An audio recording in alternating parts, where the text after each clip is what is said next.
Appreciate it. Later.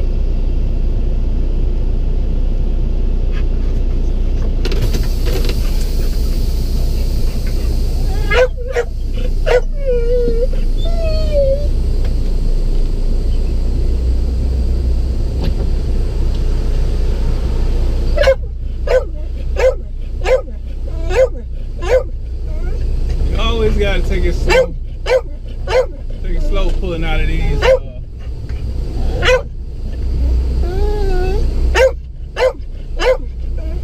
type of deals. Now I got the pole on one side and the truck mirror on the other.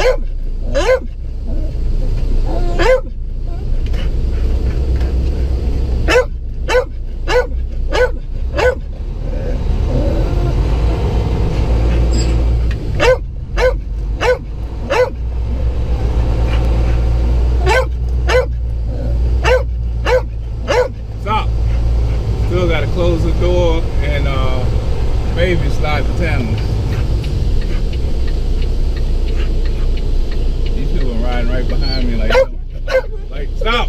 Like they don't see the doors open on the trailer. Ridiculous.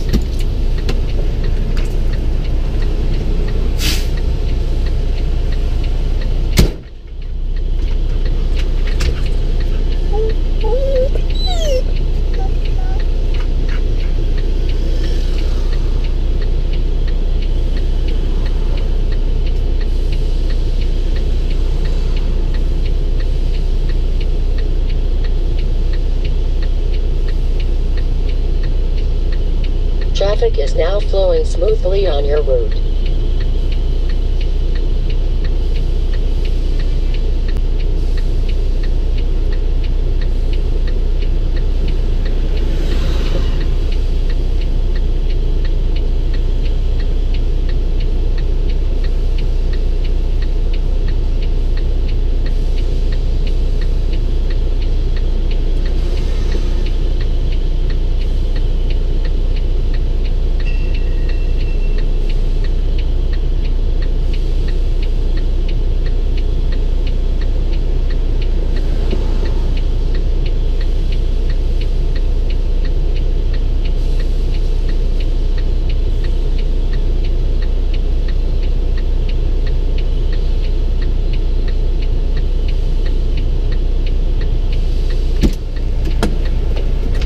We're not gonna slide. I like the way it looks. Stop.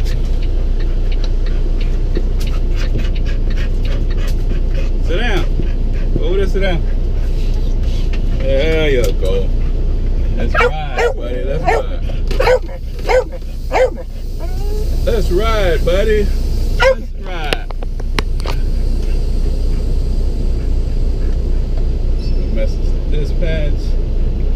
Heck yeah, we good.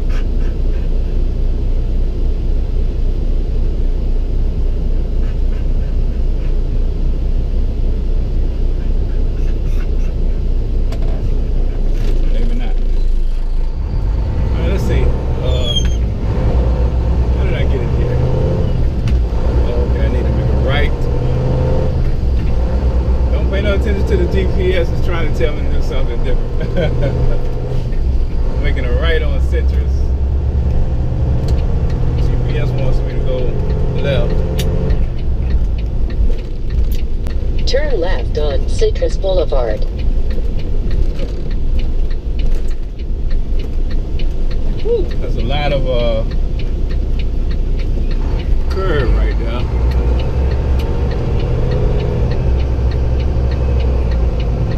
Still gonna cross it.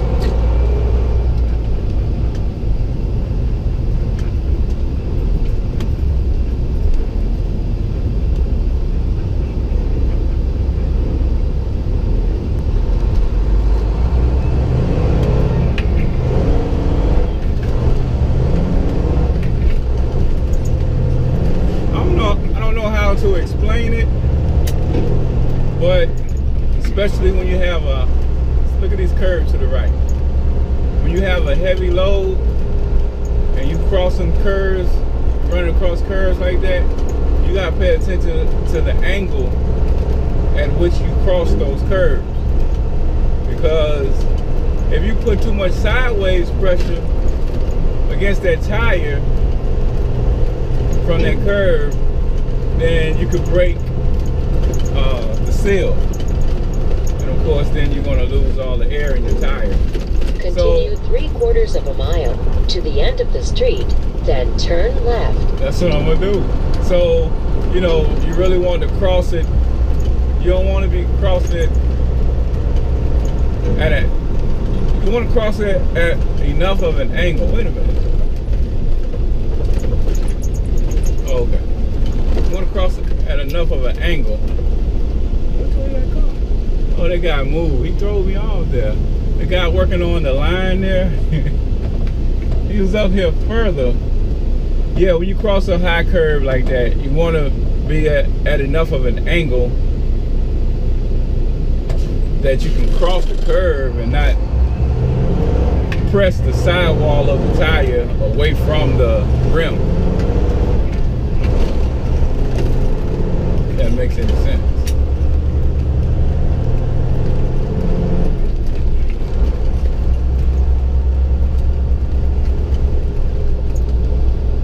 And obviously, you also want to slow down as required based on what kind of freight you got up in that trailer.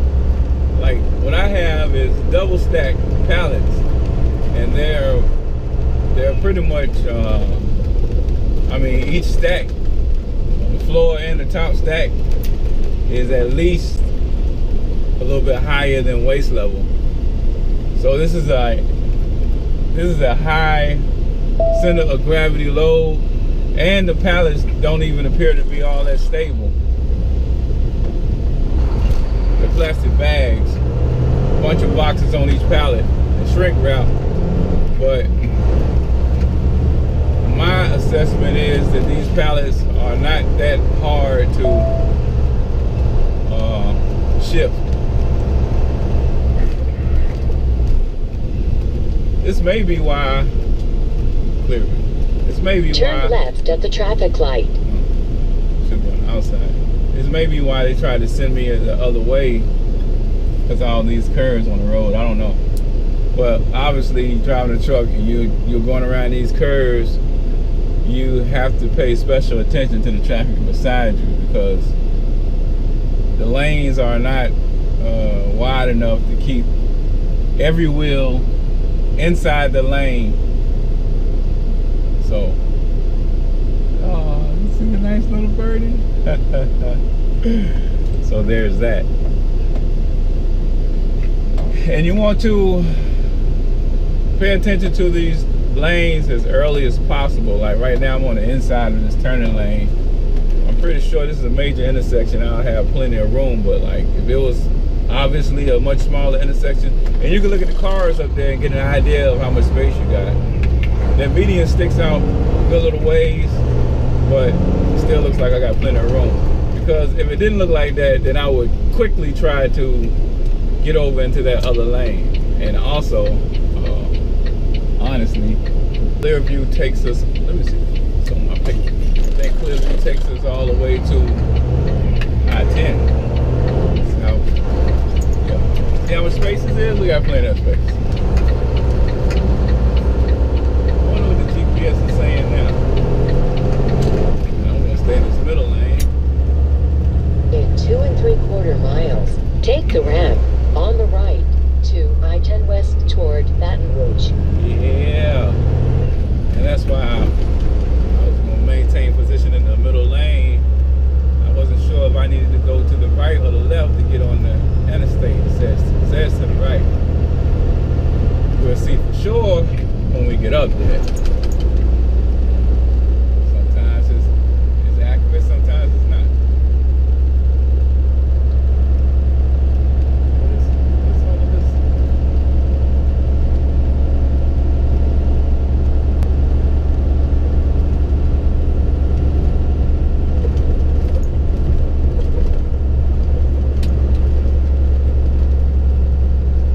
Going to El Paso, Texas. Hadn't been out there in a long time.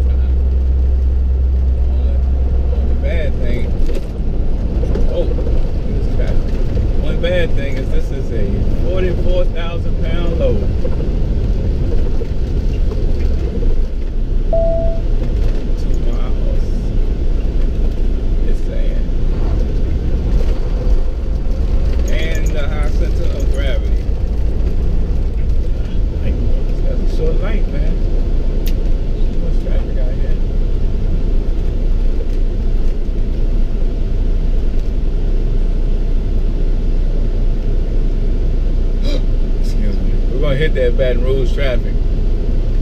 Don't know how much, but we definitely gonna hit the Baton Rouge traffic. Good thing about coming out of New Orleans, that's no big deal. At least we'll already be in the left lane when we get to the merge.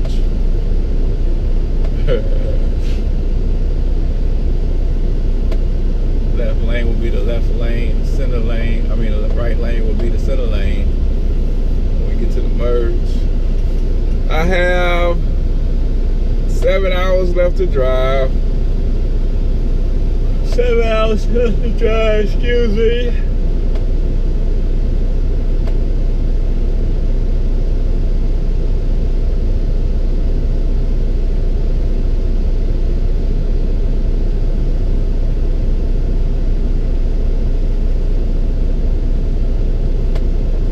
Another thing about this GPS, you look at it, they'll have all of these little emblems that signify no trucks allowed. Don't panic. I mean, you check the route before you leave, and if you have established that it is a route that is okay for trucks, I'm just warning you, don't panic, because the GPS will stick these signs up there that says no trucks allowed. I don't know. You know, I've been planning on researching how this thing actually gets information. It's amazing to me, but I'm not surprised that some of the stuff is wrong, because it just amazes to me how he gets some of the information anyway. But anyway, I noticed that some of the stuff is like information from earlier times. So like intersections will be changed up. It'll be telling you to go from the right or the left, and it's obvious that the intersection has been changed. Like, and I guess that's what some of the truck restrictions are, is from a different time period. Maybe not, I don't know. Some, you know, you ain't changing some of the stuff is the reason behind no trucks allowed. But anyway, the other thing you do is you see other trucks, other trailers on that same road, then obviously, I mean the same thing, a cab and a 53-foot trailer, then obviously, unless both of y'all are wrong, then trucks are okay.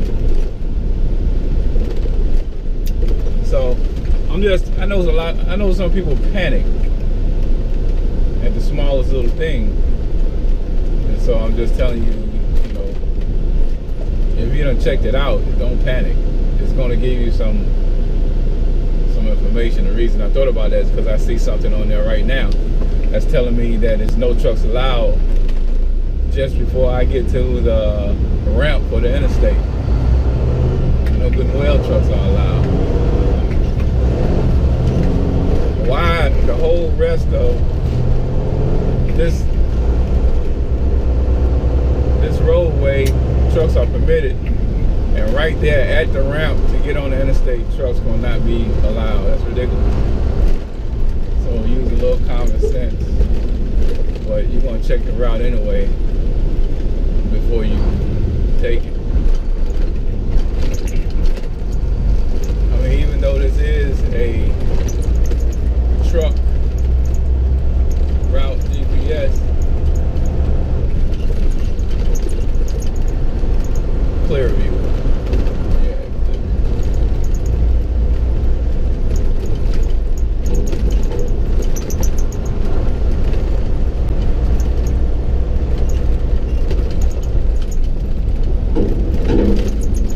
You hear how low those tree limbs are, right? Well, you can see it up there on the truck, but that's my antenna hitting them. First time I got in the truck, man, the antenna hit a low bridge, man. I like to have a fit. I thought the trailer had hit the bridge.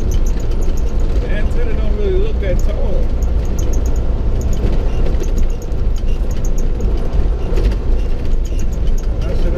But many times I had took that highway. That was on US 29. And they got some ragged roads, man. So it says I'm less than a mile.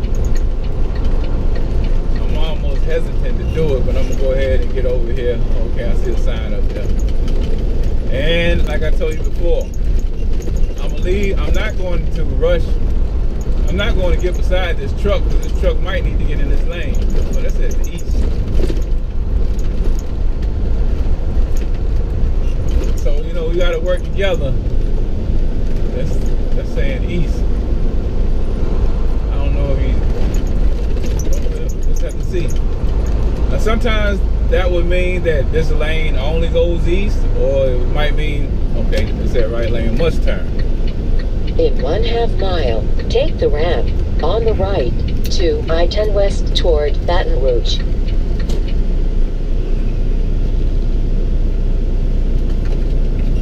So I was gonna say, sometimes a sign like that will mean you have to be in that lane in order to make the turn, and then sometimes a sign will mean that this lane only turn. This lane is for only that turn. See what I'm saying?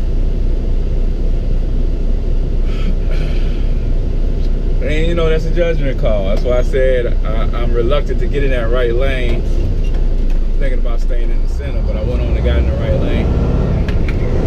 Because this is such a major artery, I thought it might maintain the 3 lanes all the way up.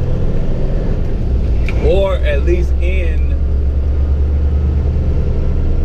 on the westbound side, not just the right lane in on the east ramp. I thought it might end on the right ramp. I mean on the westbound ramp. Only because it's a major artery. But it is. So that's just a judgment call that you have to make. You know? Take the ramp on the right to I-10 West toward Baton Rouge. The only thing with being in the middle, you know, it's just same thing either way. Only thing with being in the middle is that if you had to be in the right, then you would have had to work your way back over if you would stayed in the middle. So it's kind of like flipping a coin. Either way you go, by not knowing for sure, then you're taking a gamble on which lane you need to be in. But you see the logic there. Remember, I said I have a high center of gravity load. Keep left to I-10. So I really got to take it easy around these sharp curves. On something like this right here, you see how this ramp is made? It's clover leaf. You would think that the cars coming up would see that you're coming over, and so they would just get in behind you. You gotta watch out, because sometimes they won't, a lot of times they won't. They still want to get in front of you. They don't want to wait to let you. They don't want to wait and just get behind you, even though it works out logically, because you're accelerating to get on the highway and they need to slow down to get off. Sometimes they still won't wait. So don't assume that they're going to slow down and get behind you. You got to watch it, because they'll end up beside you, and you could end up smashing them out.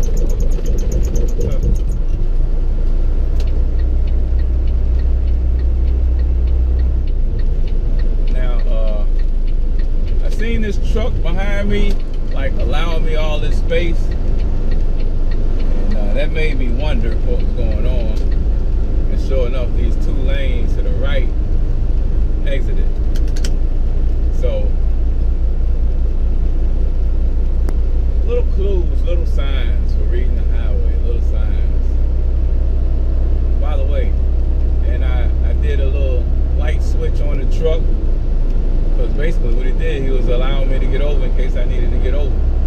I thought maybe he was just slowing down because he was actually going to be exiting. But he was actually just letting me over. So whenever 4-wheelers do something nice for you, be sure to flash them just like you would a truck. Be sure to thank them. And like sometimes they'll let you out and then they come by the pass. Be sure to thank them. I wave to them. And I mouthed out, thank you. You know what I'm saying? But be sure to thank them. Why? Because you would appreciate it if somebody showed appreciation for something you did. But even more so, appreciation helps them to want to continue. Oh yeah, it is a PlayStation I am. Want to continue looking out for truck drivers. You know, that's a good deed for them for today. That feels good. Just like it feels good to you when you do something with somebody. It feels good to them because they know. Some of them recognize that it's a little more challenging to be driving a truck, especially in the city, than it is to be driving a car.